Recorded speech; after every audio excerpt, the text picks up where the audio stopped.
n'avez pas parce que vous ne demandez pas. Une des plus fortes déclarations dans la parole de Dieu est « Vous n'avez pas parce que vous ne demandez pas ». Restez avec nous dans Jouissez de votre vie.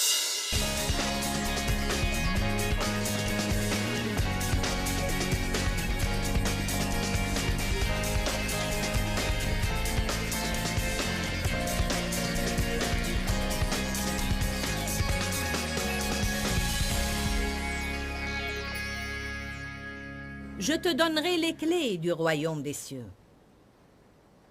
Pensez à cet énoncé. Les clés ferment et ouvrent. Quel être sensé ne voudrait pas ouvrir les cieux? Je te donnerai les clés du royaume des cieux. Et quoi que tu lis sur la terre sera lié dans les cieux, et quoi que tu délies sur la terre sera délié dans les cieux. J'aime ce que la Bible amplifiée dit, et je crois qu'elle clarifie les choses. Elle dit, quoi que tu lis sur la terre doit être ce qui a déjà été lié dans les cieux. Quoi que tu lis sur la terre doit être ce qui a déjà été lié dans les cieux. Cela veut dire, en réalité, je te donne le droit et l'autorité d'amener le ciel sur terre. Mon Dieu! Je te donnerai les clés. Pas une clé, mais des clés. Ce soir, nous allons parler des différents genres de prières. Je crois vraiment que chaque genre de prière est une clé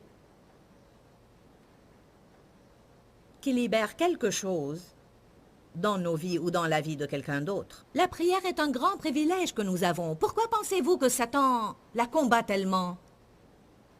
Plus que tout, Satan essaye de vous voler votre temps pour que vous ne puissiez pas prier.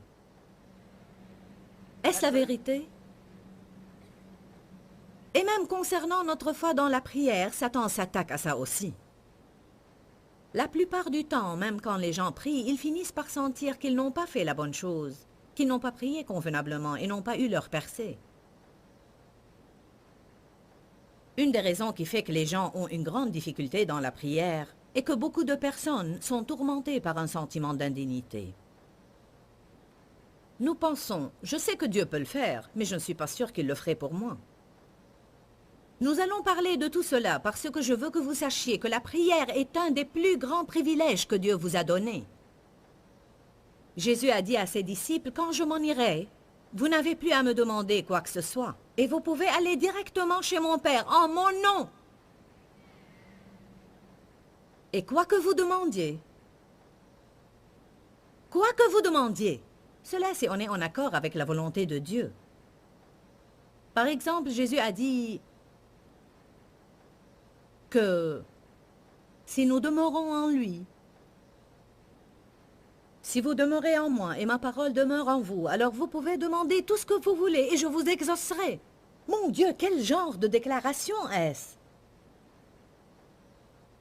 Cette action de demeurer est la clé. Il dit, si vous développez une relation intime et personnelle avec moi, je vous dis aujourd'hui que vous pouvez avoir une intimité avec Dieu.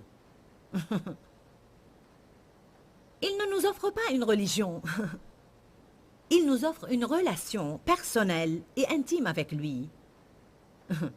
Où Dieu dit, je veux être inclus dans tout ce que vous faites. Je suis intéressé par tout ce qui vous intéresse. Je suis concerné par tout ce qui vous concerne. Et voilà comment vous pouvez m'inclure. Priez.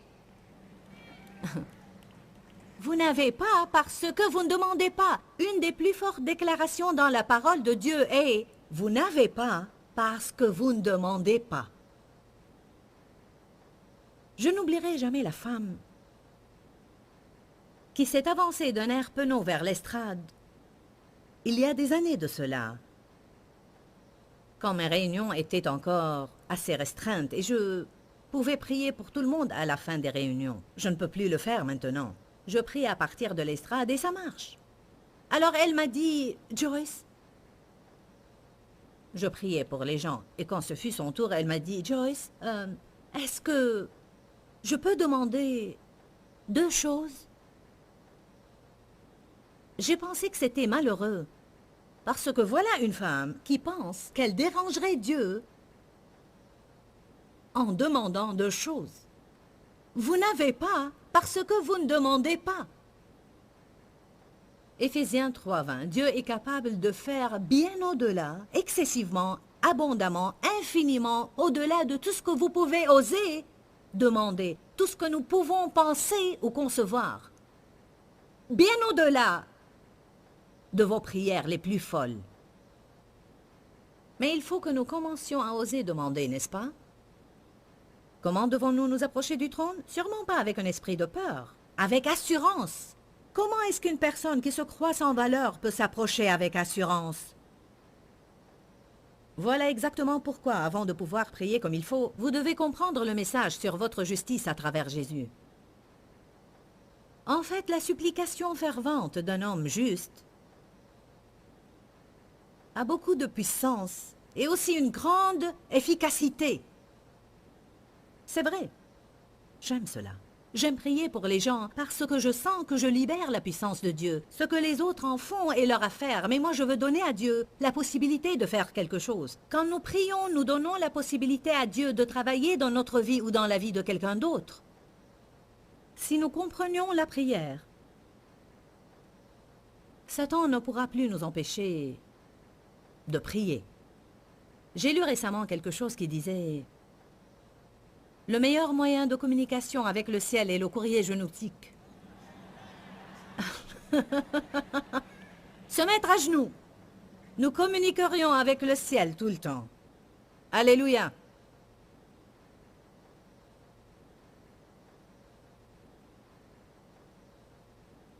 Je te donnerai les clés du royaume. Quoi que tu lis sera lié, quoi que tu délies sera délié. Éphésiens 6, verset 18.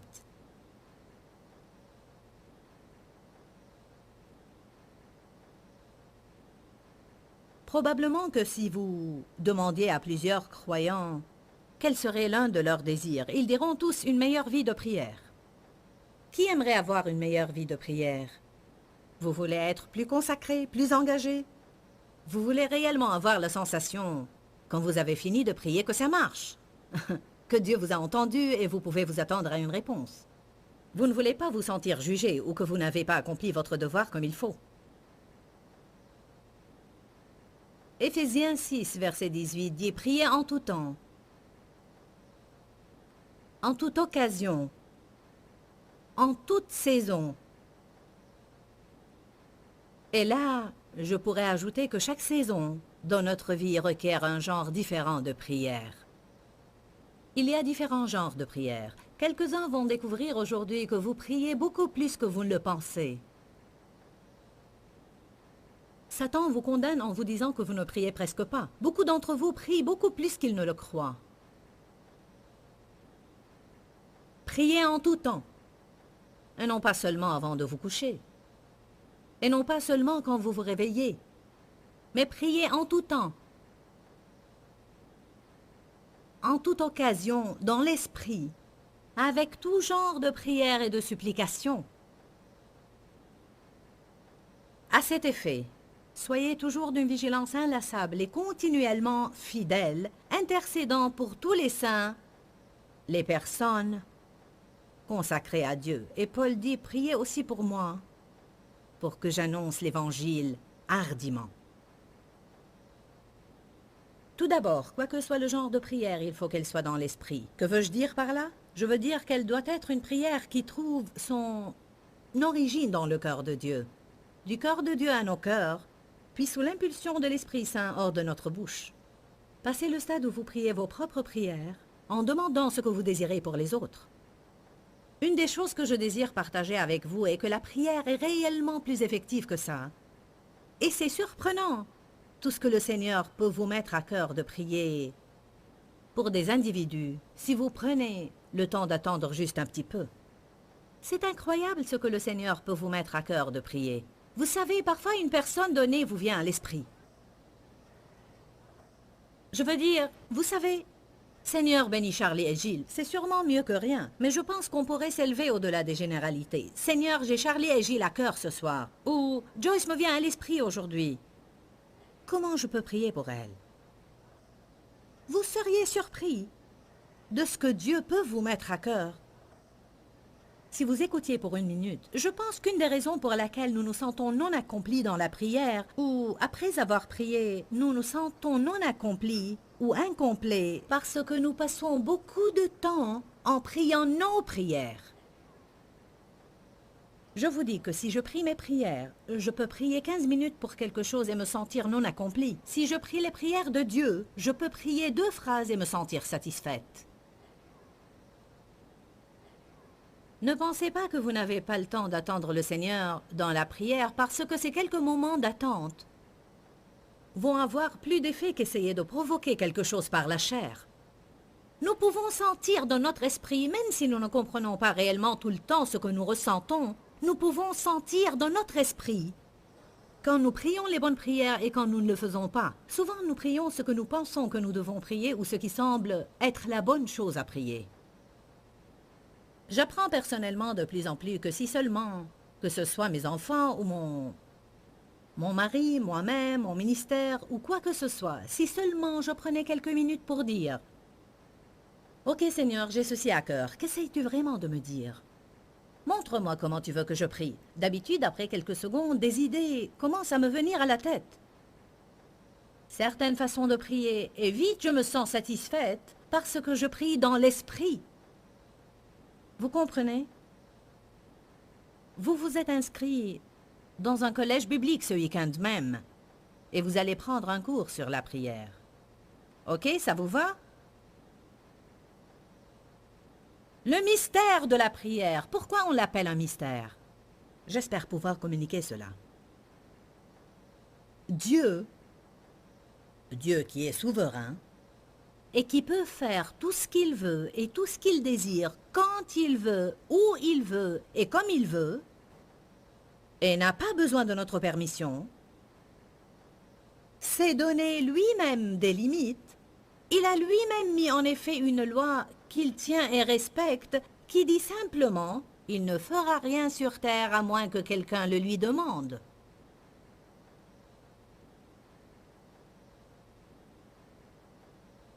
Certains ne sont pas convaincus. Je vous démontrerai cela plus tard. J'ai cherché parmi vous quelqu'un qui construise une enceinte pour m'empêcher de détruire le peuple, mais je n'ai trouvé personne pour prier, alors j'ai dû les exterminer. Comme c'est pathétique. Si mon peuple, sur qui est convoqué mon nom, s'humilie, prie, recherche ma présence et se repent de sa mauvaise conduite, je restaurerai son pays. Et si on ne priait pas, rien ne va se passer. Et si Dieu ne trouvait pas une personne qui se tiendrait dans la brèche, il dit « Je ne peux rien faire si vous ne priez pas ». Le mystère de la prière réside dans ce que Dieu dit « Nous sommes partenaires ». Vous êtes mon corps dans le monde aujourd'hui. Nous sommes le corps de Christ. Que veut dire cela? Nous sommes son corps. Il n'a plus encore de chair à présent. Nous sommes son corps, nous sommes sa bouche, ses pieds. Je suis venu ici aujourd'hui à pied pour proclamer la parole de Dieu par ma bouche. C'est Dieu qui vient à vous à travers moi, mais il a toujours besoin de cet instrument. Dieu veut faire quelque chose, il a besoin de votre bouche. Dieu veut faire quelque chose dans votre vie, il a besoin de vous, de quelqu'un,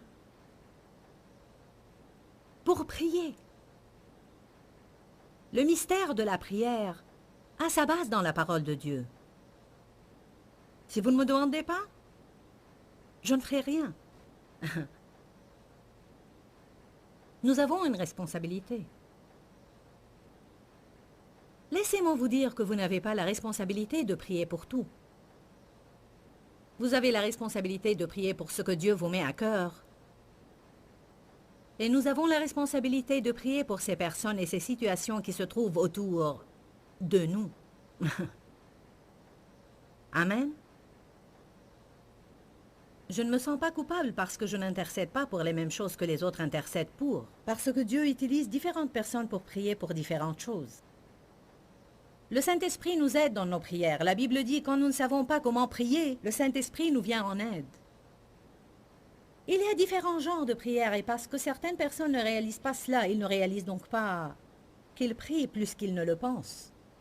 Si nous croyons que nous devons avoir une posture donnée ou une place privilégiée, ou que la prière se limite à un seul genre, cela peut causer un manque de prière. Nous pouvons prier partout. L'Écriture dit qu'on doit prier en tout temps, en toute occasion, en toute saison. Alors je peux prier assise, debout ou même couchée.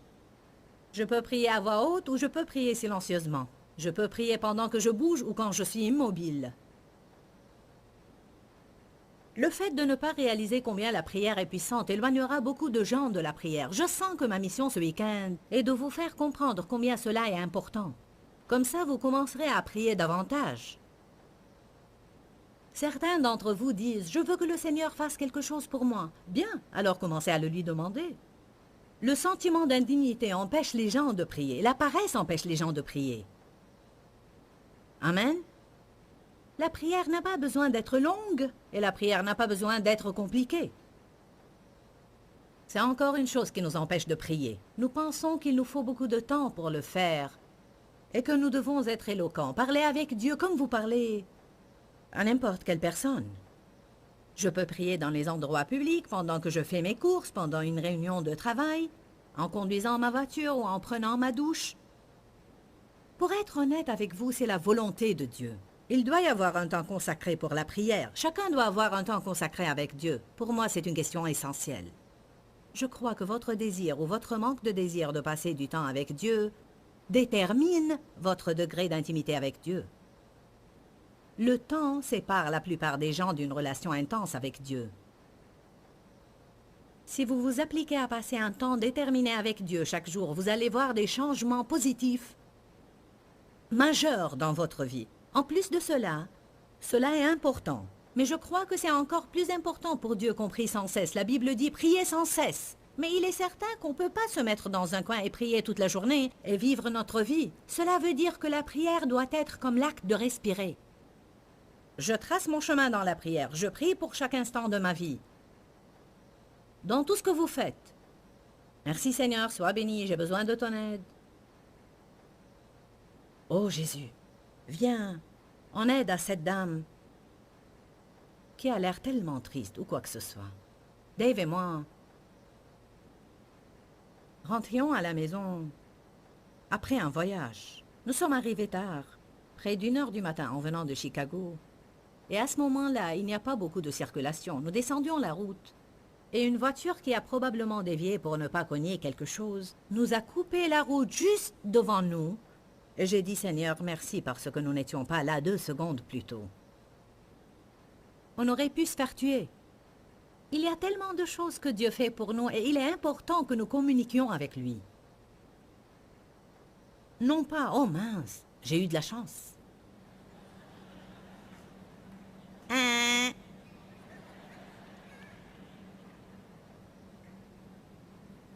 Nous offrons différents genres de prières pour différentes occasions et pour différentes saisons aussi. Une saison pleine de joie requiert un genre de prière et une saison triste requiert un autre genre de prière. La Bible a beaucoup à nous apprendre sur les différents genres de prières. Nous allons commencer par la louange, l'adoration et les actions de grâce. La louange, l'adoration et les actions de grâce. Une des catégories les plus puissantes de la prière est la louange, l'adoration et les actions de grâce. Je vais vous faire une suggestion. Je n'essaie pas d'instaurer ou d'imposer une nouvelle loi ou une nouvelle règle. Mais c'est quelque chose vers lequel le Seigneur me guide dernièrement. Et quand il me guide vers quelque chose, je le partage avec vous.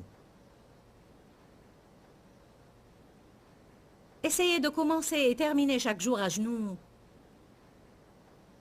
Même si c'est pour quelques minutes. J'ai senti que Dieu me mettait ça à cœur. Commencez chaque journée à genoux et terminez là à genoux. Juste pour quelques minutes en remerciant Dieu et en louant Dieu. Aide-moi pendant ce jour, protège-moi cette nuit.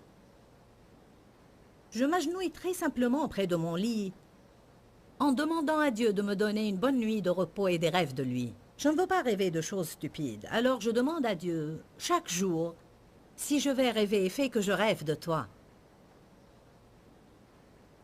Et j'ai remarqué que j'ai maintenant un sommeil plus profond.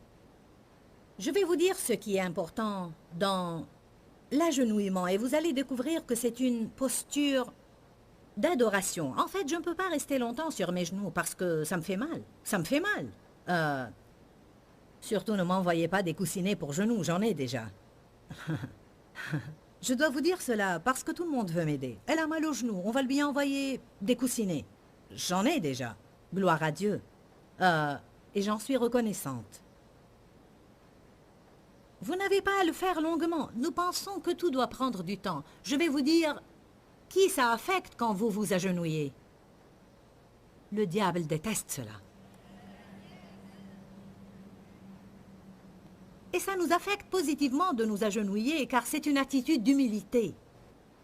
Ça veut dire, j'ai besoin de toi, Seigneur. Je ne peux pas vivre sans toi. Je ne peux rien faire sans toi. Quand Satan vous voit en train de louer, il ne peut pas savoir ce que vous pensez. Mais quand il vous voit à genoux, ou quand il vous voit les bras levés au ciel à louer le Seigneur, ou il vous voit plein de joie, il devient tout nerveux. Ils sont en train d'adorer. Vous savez pourquoi il déteste ça? Parce qu'il était l'ange en charge de l'adoration. Son corps était formé d'instruments de musique. L'archange Lucifer. Naturellement, il n'aime pas que vous preniez sa position. Il est vraiment difficile de définir la louange et les actions de grâce séparément. L'adoration entre dans une autre catégorie, mais d'habitude, et rien que pour simplifier les choses, je dis que nous louons Dieu pour ce qu'il a fait, ce qu'il fait et ce qu'il va faire, et nous adorons Dieu pour qui il est. La louange est en rapport avec les actions de Dieu et l'adoration est en rapport avec la personne de Dieu. Moi, personnellement, je trouve ça très intéressant. Laissez-moi vous dire ce que le dictionnaire Vines hébreu-grec dit. C'est intéressant. Dans le dictionnaire Vines hébreu-grec, il est écrit « L'adoration n'est définie nulle part dans les Écritures ». Vous savez pourquoi elle n'est pas définie? Parce qu'on ne peut pas la définir. Je crois que c'est profond. En effet, c'est quelque chose qui jaillit du fond de notre âme. Et c'est tellement précieux. Et c'est divin. C'est quelque chose qui jaillit de nous envers le Seigneur éternel. Un amour que nous ne pouvons même pas exprimer par des paroles.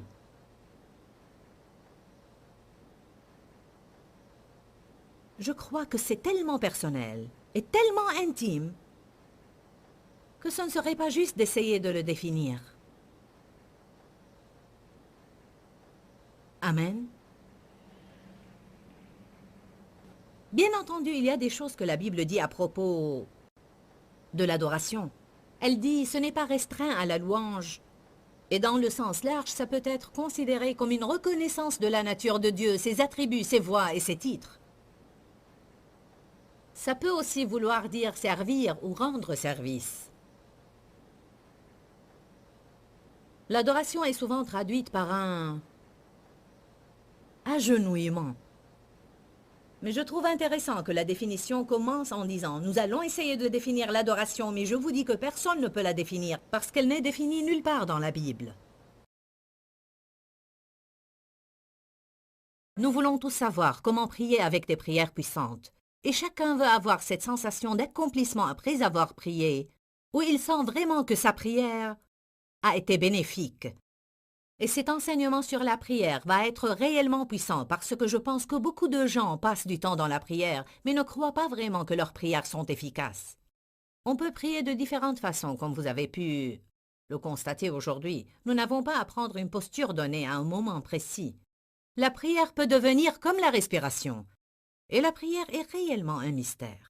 Pourquoi un Dieu omnipotent, omniscient, a-t-il besoin que des personnes prient? Pourquoi il ne fait pas ce qu'il désire faire sans notre prière?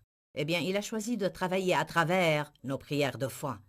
Il y a certaines choses que vous avez besoin de voir arriver dans votre vie, et aussi dans la vie d'autres personnes que vous connaissez. Et il faut que vous ayez plus de confiance dans la prière. Dis-leur que je les aime. Dans ce livret, Joyce Meyer donne une révélation de l'amour de Dieu pour nous.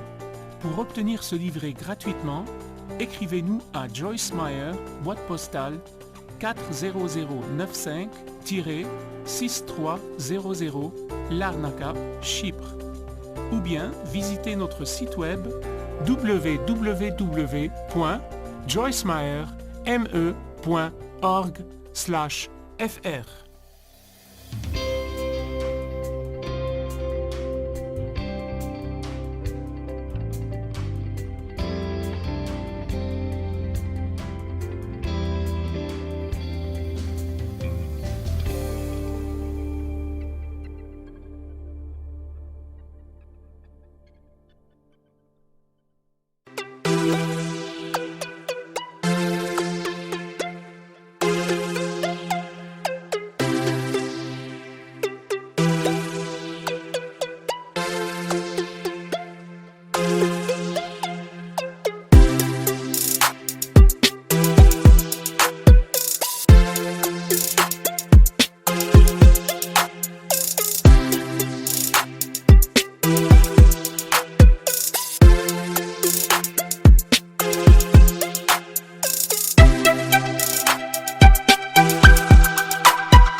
Mùa lụt